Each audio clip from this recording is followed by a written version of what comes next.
सोचो जरा, अगर कल को सऊदी पे अटैक होता है तो पाकिस्तान भी वार में एंटर हो सकता है।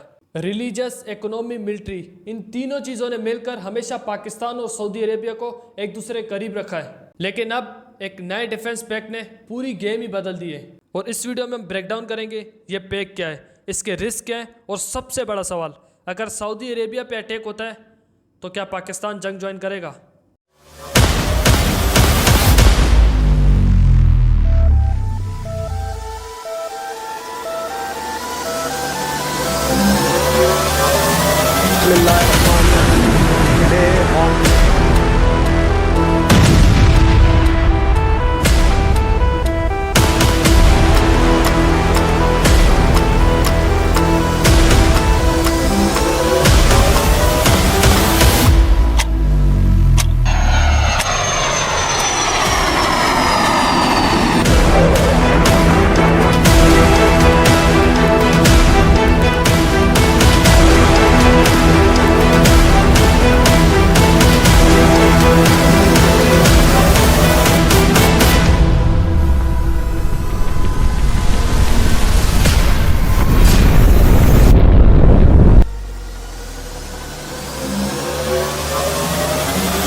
सऊदी अरेबिया और पाकिस्तान के रिलेशनशिप की सबसे गहरी बुनियाद रिलीजियस है।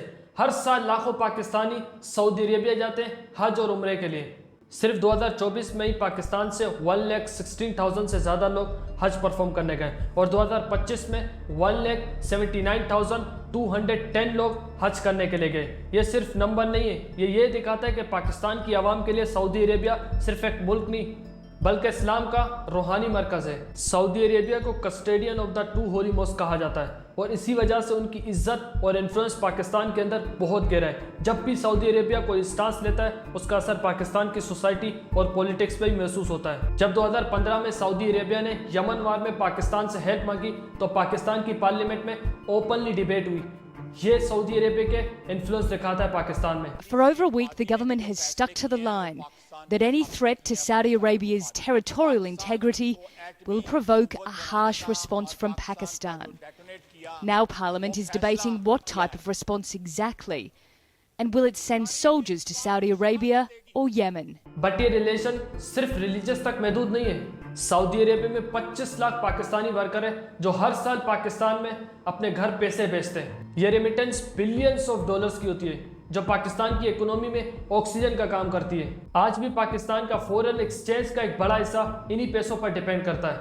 इसलिए ओवरसीज पाकिस्तानियों को पाकिस्तान की इकोनॉमी का बैकबोन कहना बिल्कुल सही है। इसी तरह हिस्ट्री में जब भी पाकिस्तान को फाइनेंशियल क्राइसिस आए, सऊदी अरेबिया ने पाकिस्तान की हेल्प की है। 1998 में जब पाकिस्तान ने न्यूक्लियर टेस्ट किया और पाकिस्तान पर दुनिया भर से सैंक्शन लगे, उस वक्त सऊदी अरेबिया ने पाकिस्तान को ऑयल डिफर्ड पेमेंट स्कीम पर देना शुरू किया, यानी तेल सप्लाई होता था लेकिन पेमेंट बाद में लेनी थी।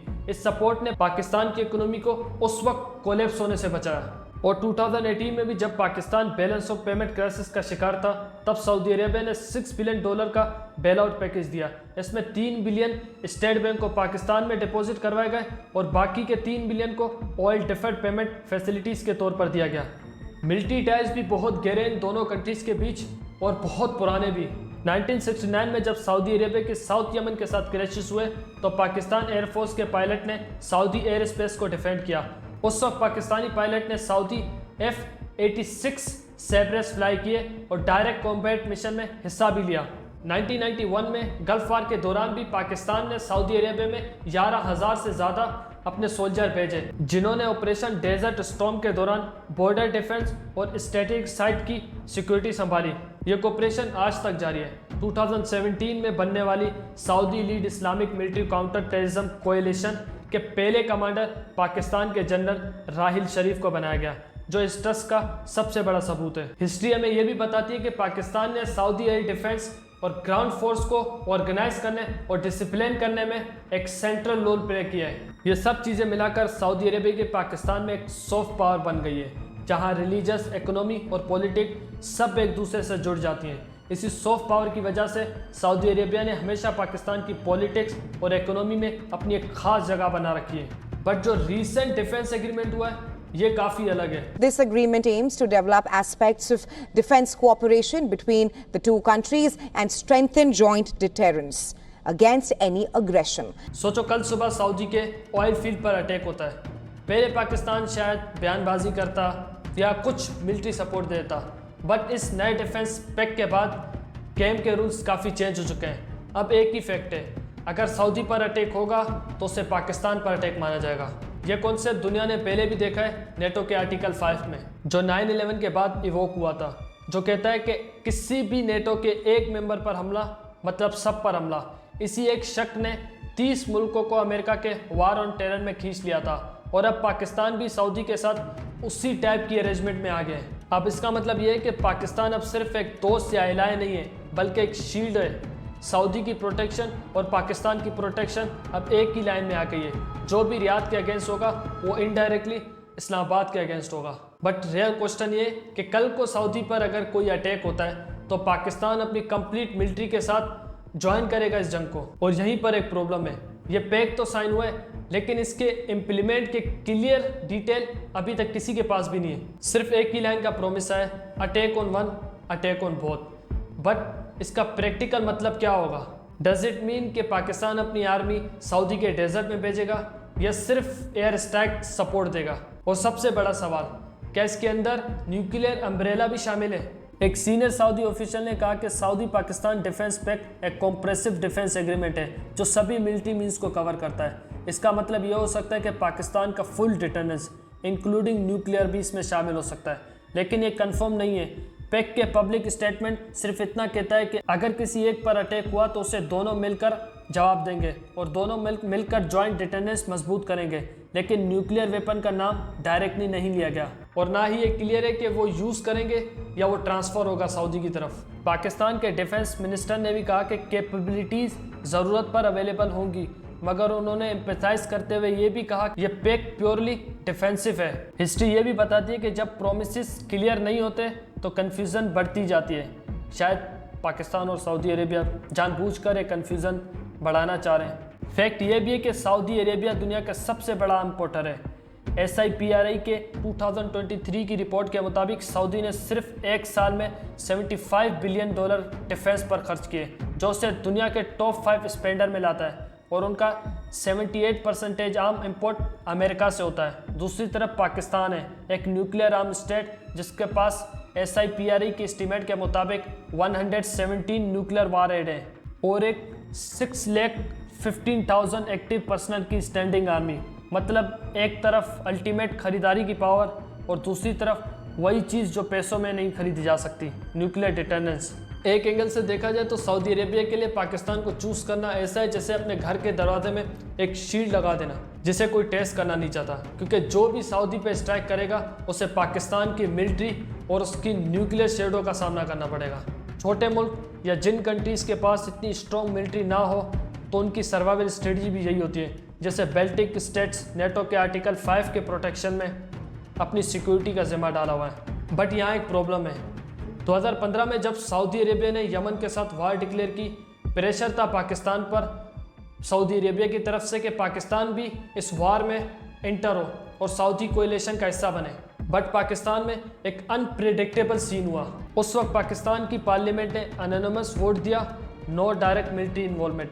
मतलब एक तरफ दोस्ती और लोन का बर्डन, बट दूसरी तरफ अपने मुल्क की सेक्टेरियन रियलिटी और रीजनल बैलेंस को भी देखा गया।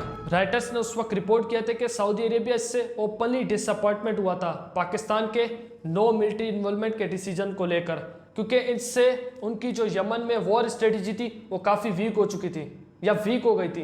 बट पाकिस्तान का डिसीजन सिर्फ एक फॉरेन पॉलिसी का कॉल नहीं था, बल्कि एक सर्वाइवल इंस्टेंट था, क्योंकि अगर पाकिस्तान ने यमन में फ़ौज भेज दी होती तो पाकिस्तान के अंदर सेक्टेरियन डिसीजन, सुन्नी शिया टेंशन भड़क उठते।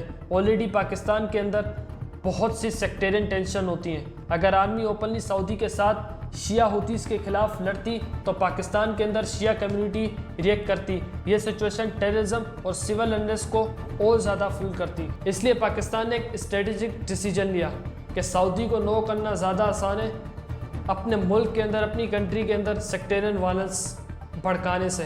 एक रियलिटी ये भी थी कि हुतीस और ईरान के बीच भी काफ़ी कनेक्शंस हैं। अगर पाकिस्तान ओपनली सऊदी को सपोर्ट करता तो प्रॉब्लम काफ़ी ज़्यादा बढ़ सकती थी सेक्टेरियंस वाइज, क्योंकि पास्ट में भी सऊदी अरेबिया और ईरान ने किस तरह से पाकिस्तान में सेक्टेरियंस वायलेंस को जन्म दिया, आप इस वीडियो को देखकर जान सकते हैं। पारा चिनार blast. A blast killed 24 people and injured 70 in the northwestern Pakistani city of Parachinar on Sunday, officials said, and a banned Sunni Islamist group claimed responsibility for the attack. Quetta massacre. It was a snooker club, popular with the Shia Hazara community in Quetta. There were 2 blasts. Police say a suicide bomber set off the first explosion. Gilgit में इतनी ज़्यादा tension. हमें नहीं जाना तुम्हारे मुल्क में, खोलो करगिल का रास्ता, खोलो हमारा तारीखी रास्ता, हम करगिल की तरफ जाएंगे, जाएंगे। मुर्दाबाद, मुर्दाबाद।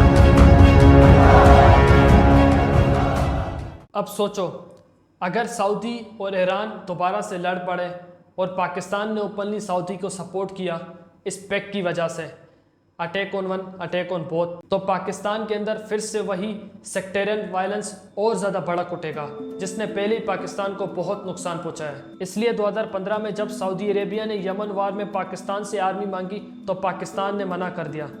ये एक बड़ा फैक्टर था उस वक्त। Pakistan's parliament has unanimously passed a resolution urging the country's government to stay out of the conflict in Yemen. But यहाँ प्रॉब्लम यही है कि पाकिस्तान अब सऊदी अरेबिया को नो नहीं कह सकता, लाइक यमन ईरान जैसी वार्स के लिए। बट पाकिस्तान का और सऊदी अरेबिया का जो ये डिफेंस पैक है वो ईरान और यमन के लिए नहीं बना। वी होप के फ्यूचर में इनके बीच कुछ फाइट्स वगैरह ना हो, बट इस वक्त तक इनके लिए नहीं बना। हत्ता कि ईरान के प्रेसिडेंट ने खुद सऊदी अरेबिया और पाकिस्तान को इसकी खुशामदीद दी है। एक्सपर्ट मानते हैं कि असली कंसर्न है इसराइल और अमेरिका की रिलायबिलिटी।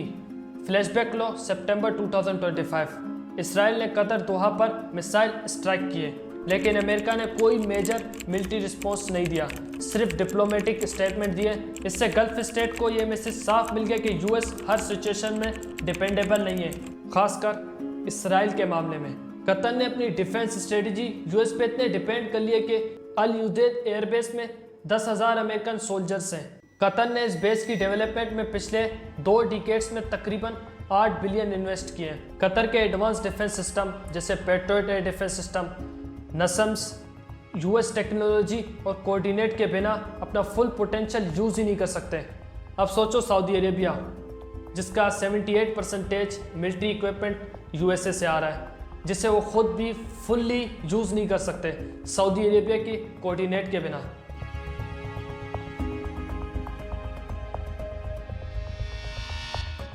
इसलिए सऊदी के लिए पाकिस्तान एक बैकअप प्लान है।